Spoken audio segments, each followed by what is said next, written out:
वो मनहूस रात, देर शाम 5 अप्रैल 1993, मुंबई, तुलसी अपार्टमेंट्स, वर्सोवा, 5वीं मंजिल।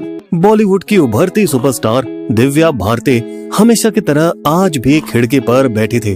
वही कोना जो उन्हें सबसे ज्यादा सुकून देता था। आज तो उनका मूड भी बढ़िया था। वे हाथ में अपना पसंदीदा व्हाइट रम का ग्लास लिए मजे में थे और अपना पैर डोल रहे थे। हालांकि एक पैर पर पट्टी बंधी थी, एक छोटी सी चोट की वजह से। कुछ ही देर पहले नीता लुल्ला उनकी आने वाली फिल्म आंदोलन की डिजाइनर कॉस्ट्यूम के बारे में बात करने के लिए आई थी। साथ ही उनके साइकाइट्रिस्ट पति डॉक्टर श्याम, जो दिव्या का इलाज भी कर रहे थे पिछले कुछ महीनों से, वो भी साथ आए थे ताकि दिव्या का हाल चाल पूछ सके। बस वो शाम काम की मीटिंग से एक मस्ती भरी गेट टुगेदर बन गई, जहां तीनों ड्रिंक्स एंजॉय करने लगे और उस तरफ किचन में दिव्या की प्यारी मेड अमृता झटपट चखना तैयार कर रही थी। थोड़ी देर बाद दिव्या ने अपने लिए व्हाइट रम का दूसरा पैक बनाया और अपनी फेवरेट जगह चली गई। खुली खिड़की पर बैठकर ड्रिंक एंजॉय करने और अपने ख्यालों में खोते हुए उसने खुद से सवाल किया, साजिद और मैं, हम दोनों आखिर कब झगड़ना बंद करेंगे? इस तरफ लुल्ला कपल्स भी टीवी देखते देखते अपनी ड्रिंक्स को एंजॉय कर रहे थे कि तभी अचानक दिव्या की आवाज गूंजी, अमृता! और अपनी जोर की चीख में वो बस एक ही शब्द बोल पाई, जैसे मानो वो फिर से अपने ख्यालों में खोकर एकदम चुप हो गई हो। लेकिन तीनों को उसकी आवाज में कुछ तो अजीब महसूस हुआ। जिस अजीब फीलिंग ने लुल्ला कपल को तुरंत टीवी से नजरें हटाकर खिड़की की तरफ देखने पे मजबूर कर दिया। अमृता दौड़ी दौड़ी बाहर आई। उसे दिव्या के पैर दिखे, मगर सिर्फ 1 मिली सेकंड के लिए, खिड़की से उसके गुम हो जाने से पहले। और फिर सन्नाटा। बॉलीवुड की सबसे होनहार यंग टैलेंट में से एक दिव्या भारती की 5वीं मंजिल से नीचे गिरने से दर्दनाक मौत हो गई। चलिए थोड़ा पहले 1980 का मुंबई। दिव्या एक मिडिल क्लास फैमिली में पली बड़ी थी, जहां उनका कोई फिल्मी कनेक्शन नहीं था और हम सब की तरह ही उसे भी पढ़ाई पसंद नहीं थी। पर वो एक्ट्रेस बनने का सपना देखती थी अपनी आम जिंदगी से बाहर निकलने के लिए। अब जैसे जैसे उसकी उम्र बढ़ी, उसकी नेचुरल खूबसूरती, कैमरा फ्रेंडली फेस और उसकी आंखें सबका ध्यान खींचने लगी। और जल्द ही उन्हें लिरिल साबुन का ऐड करने का मौका मिला, जो कैमरे के सामने उनका पहला अनुभव था। फिर एक दिन 1988 में गोविंदा के भाई कीर्ति कुमार ने 14 साल की दिव्या को मुंबई की एक वीडियो लाइब्रेरी में देखा और वो उनकी खूबसूरती देखकर दंग रह गए। उन्होंने दिव्या को अपनी फिल्म राधा का संगम में कास्ट करने का सोचा, जो दिव्या की पहली हिंदी फिल्म हो सकती थी। दिव्या तो ऑफर सुन के ही 7वें आसमान पर पहुंच गई। उसने स्कूल तक जाना छोड़ दिया और डांस, एक्टिंग, क्लासिकल सिंगिंग सब सीखना शुरू कर दिया अपने रोल के लिए। लेकिन किस्मत को कुछ और ही मंजूर था। उसके ऑडिशन से प्रोड्यूसर खुश नहीं थे। नहीं, बहुत छोटी लगती है, थोड़ी गोलू मोलू भी है। और वो खुद को ही नुकसान पहुंचाने लगी और बेरहमी से कलाई पर चोट मारने लगी। लेकिन उनकी माँ, जो हमेशा उनके साथ खड़ी रहती थी, वो उसे कश्मीर घुमाने ले गई ताकि दिव्या थोड़ा बेहतर महसूस कर सके। बेटा, बाहर वालों के लिए ये दुनिया बहुत कठोर है, मजबूत बनो, रास्ता खुद निकालो। और फिर जैसे ज्यादातर स्ट्रगलिंग एक्ट्रेसेस करते हैं, दिव्या भी साउथ चली गई और सिर्फ 16 साल की उम्र में उन्होंने वेंकटेश के साथ डेब्यू किया तेलुगु फिल्म बोबेली राजा में। और उसने खुद को साबित किया 14 तेलुगु फिल्मों के साथ, जिसमें असेंबली राउडी और राउडी अलूडू जैसी हिट्स भी शामिल थी। 2 साल की मेहनत लगी, पर साउथ के फेम ने आखिरकार उनका बॉलीवुड का रास्ता खोल दिया और उन्हें पहला ब्रेक मिला विश्व आत्मा में सनी देओल और संजय दत्त जैसे स्टार्स के साथ, जिसका गाना 7 समंदर पार आज भी लोगों की जुबान पर है। इसके बाद आई शोला और शबनम, दीवाना, जान से प्यारा, जो कि सारी बॉक्स ऑफिस पर हिट हुई, वो भी सिर्फ 1 साल के अंदर। ये एक बहुत ही बड़ी बात थी बाहर से आई छोटी उम्र की लड़की के लिए, जिसने अपना नाम बनाया ऋषि कपूर, संजय दत्त, गोविंदा और सनी देओल जैसे मजे हुए कलाकारों के साथ। इंडस्ट्री में वो इसीलिए भी छा गई क्योंकि उनकी खूबसूरती, एक्टिंग और डांसिंग का कॉन्फिडेंस उसी दौर की सुपरस्टार श्रीदेवी को टक्कर देता था। वो पूरी तरह से प्रोफेशनल थी, इतनी तैयारी करके आती थी कि ज्यादातर शॉट पहले ही टेक में ओके हो जाते थे। जहां दूसरे एक्टर्स को डांस सीखने में कई दिन लगते थे, वे चंद घंटों में मास्टर कर लेती थी। फिर एक बार जब डायरेक्टर डेविड धवन ने बोला, दिव्या तुम्हें चंकी पांडे के साथ आंखें में कास्ट कर रहे हैं, बस तभी उन्होंने जोरदार नाराजगी दिखाई थी। नो वे, जरा उसका चेहरा तो देखो। लेकिन जो भी हो, दिव्या भारती ने बॉलीवुड में एंट्री मारी और 14 महीनों में 14 फिल्में साइन की और बन गई इंडस्ट्री की सबसे ज्यादा कमाने वाली एक्ट्रेसेस में से एक। ये किसी भी ड्रीम करियर से कम नहीं था, क्यों दोस्तों? लेकिन अब आगे बढ़ने से पहले दोस्तों मिलिए हमारे रोड साइड रोमियो से, जिसे फुल टाइम प्यार नहीं सिर्फ ट्रायल वर्जन से मतलब है। वो जो चैट में तो अवेलेबल होगा मगर इमोशनली नहीं। चाहिए उसे सिर्फ एक रात का सहारा, क्योंकि वो है क्यूट भी और कंफ्यूज भी। पर सवाल यहाँ ये है कि हर बार हम इनकी वही पुरानी घिसी पिटी लव स्टोरी का टिकट लेते क्यों हैं? जवाब आपको हैरान कर देगा दोस्तों। देखिए फॉलिंग फॉर फिल्म्स का लेटेस्ट वीडियो उस आशिक पे जिसे है आशिकी से नफरत, और शेयर करिए अपने दोस्तों के साथ, और हमें सब्सक्राइब करना तो बिल्कुल भी मत भूलिएगा। चलिए अब वापस चलते हैं वीडियो पर। लेकिन कैमरे के पीछे की कहानी कुछ और ही कह रही थी। जल्द ही मिली शोहरत और लगातार हो रही शूटिंग ने उन्हें एक दुख के जाल में घेर लिया। अक्सर वे एक ही दिन में 2 शहरों में शूटिंग करती थी, हैदराबाद में तेलुगु फिल्म और मुंबई में हिंदी फिल्म्स। और अब ऊपर से उनकी खुद को नुकसान पहुंचाने की आदतें भी लौटने लगी। उन्हें खतरनाक स्टंट के साथ कभी ऊंची इमारतों की छतों की मुंडेर पर चढ़ जाना, या कभी शूटिंग के दौरान खतरनाक खाइयों के ऊपर से छलांग लगाना, और ऐसी खतरनाक चीजों में उन्हें एक अजीब सा सुकून मिलने लगा। दोस्तों, जिस समय हम कॉलेज में घूमने फिरने मस्ती करने की सोचते थे, वो उस समय दिन रात काम कर रही थी, चाहे थकान हो या ना हो। वैसे आज जहां आलिया भट्ट खुलकर अपने ध्यान देने में दिक्कत और एंजाइटी के बारे में बात करते हैं, अब जब मुझे पता है तो इसे हैंडल करना आसान है। उस वक्त 30 साल पहले ये सारी मेंटल हेल्थ को कोई पूछता भी नहीं था। आजकल की लड़कियां भी ना बड़ी मैच्योर होती जा रही हैं, करने तो जैसा कर रही हैं। अब जिंदगी में बाहर आ रही थी जब शोला और शबनम के सेट पर प्रोड्यूसर साजिद नाडियावाला गोविंदा से मिलने आए, और जैसे ही गोविंदा ने दिव्या को उनसे मिलाया, साजिद तो बस दिव्या को देखते ही रह गए। धीरे धीरे मुलाकातें बढ़ती गई और फिर दोनों को एक दूसरे से प्यार हो गया। साजिद, जो उम्र में बड़े थे, दिव्या का बहुत ध्यान रखते थे, और जब दिव्या बचकानी नाराजगी दिखाती थी तब भी वो उन्हें मनाना नहीं भूलते थे।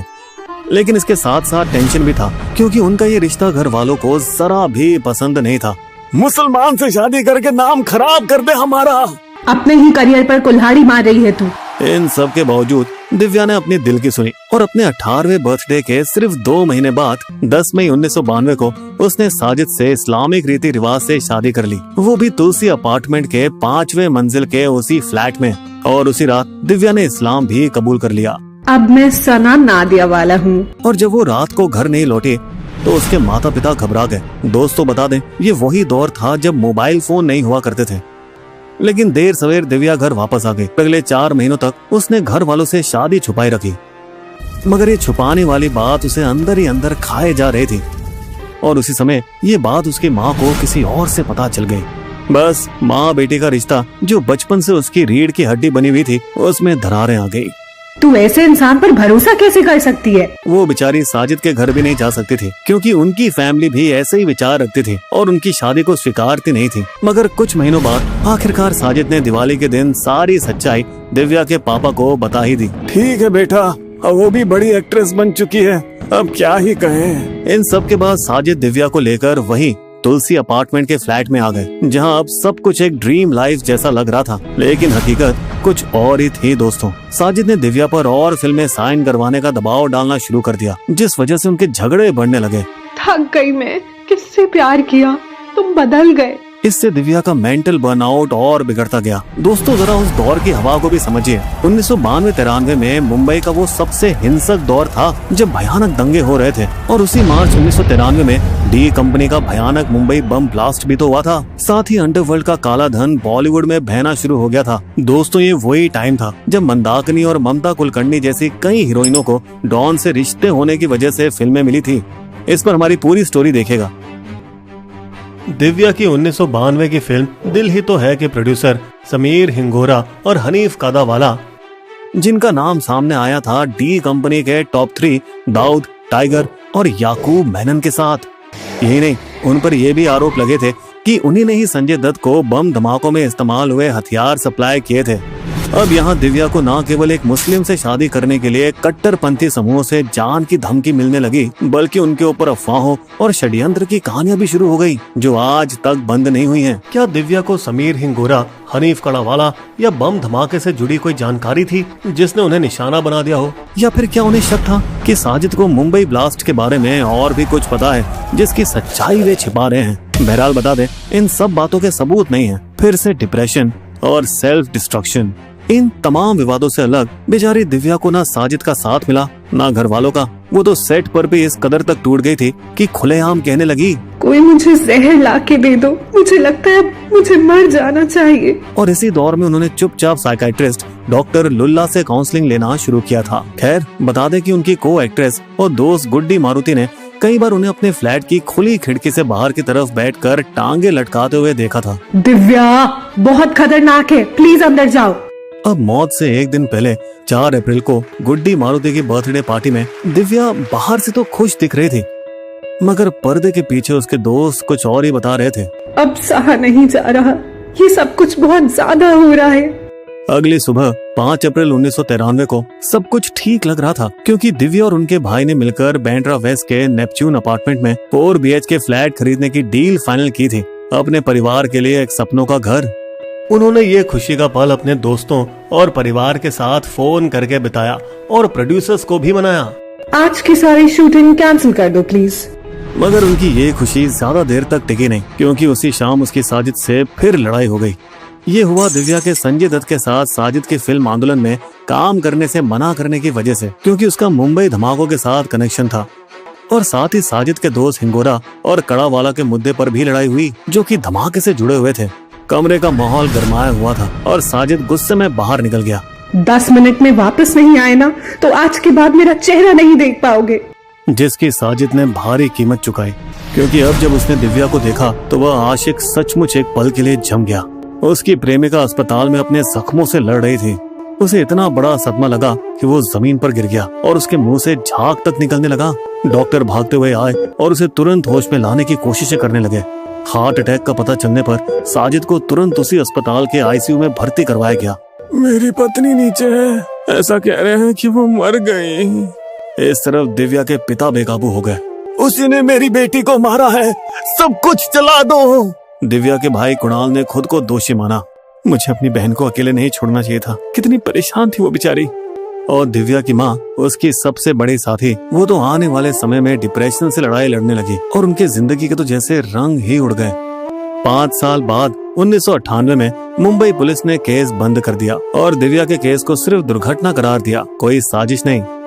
चश्मदीदों का भी कहना है कि दिव्या खिड़की के अंदर बैठकर ड्रिंक ले रही थी जब उसने किसी कार की आवाज सुनी और उसने ये सोचा होगा कि साजिद की कार है, तो वो खुशी से बाहर झुकी, जो कि कुछ ज्यादा ही झुकना हो गया। उसका संतुलन खोया और वे गिर गई। यहाँ तक कि उसके परिवार ने भी कहा, साहब वो खिड़की पर बैठी थी, संतुलन खो दिया और गिर गई। आत्महत्या या हत्या का कोई सवाल ही नहीं उठता। ये तो सच है कि वे लंबे समय से परेशान थी। वे खुद को नुकसान पहुंचाती थी, पति और परिवार से लड़ती रहती थी, लेकिन फिर नया अपार्टमेंट खरीदने से चीजें खुशी की तरफ भी मोड़ रही थी। वैसे दोस्तों, उस दिन वो अपने पैर अंदर करके बैठी थी, जो बिल्कुल भी खतरनाक नहीं था, इसलिए आत्महत्या का तो सवाल ही नहीं उठता। वैसे दोस्तों, सबसे बड़ा संदेह तो इस बात पर जाता है कि 5वीं मंजिल की खिड़की में कोई भी सेफ्टी ग्रिल या ऑटो स्टॉपर नहीं था, जबकि बिल्डिंग के बाकी फ्लैट्स में था। ऐसा क्यों? दूसरा सवाल ये उठता है, जहाँ पार्किंग की हमेशा तंगी रहती है और लोग हमेशा इसे इस्तेमाल करने के लिए हंगामा करते हैं, दिव्या की खिड़की के ठीक नीचे वाली पार्किंग स्लॉट सिर्फ उसी दिन खाली थी। क्योंकि हो सकता है ना कि अगर वे कार पे गिरती तो शायद चोट कम लगती और वो बच जाती। पर फिर सवाल ये भी उठता है दोस्तों कि उनकी मेड अमृता, जो बचपन से उनके साथ थी, जो कि उनकी बड़ी बहन की तरह थी, उन्हें ऐसा भी क्या सदमा लगा कि दिव्या की मौत के 1 महीने के अंदर ही उनकी हार्ट अटैक से मृत्यु हो गई। मतलब सिर्फ 30 साल की उम्र में हार्ट अटैक, रहस्य या फिर वाकई में सदमा। और श्रीदेवी के साथ एक अजीब इत्तेफाक, जिससे दिव्या की अक्सर तुलना की जाती थी। और बता दें कि उन्हीं श्रीदेवी ने दिव्या की अधूरी फिल्मों जैसे लाडला में उनकी जगह ली। बहरहाल बता दें कि श्रीदेवी की भी 2013 में ऐसी रहस्यमय मौत हुई, जिस पर हम भविष्य में वीडियो भी जरूर बनाएंगे। दिव्या के फैंस आज भी शोक मनाते हैं और परेशान होते हैं। खैर, लगता नहीं कि इस रहस्यमय मौत का कभी समाधान होगा। तो दोस्तों, ये थी बॉलीवुड की उभरती सितारा की दुखद मौत की दुखद कहानी। बिस्बो की शायरी। अनसुलझे कई राज दबे हैं फिल्मों की इस दुनिया में। दिव्या ने क्या खोया पाया चकाचौंध की दुनिया में। एक चमकता बनी सितारा फिल्मों में जब थी दिव्या, तभी मौत का दिन आ पहुंचा। खुदकुशी थी या थी हत्या? हमारे वीडियो कंटेंट के सोर्सेस आपको डिस्क्रिप्शन में मिल जाएंगे।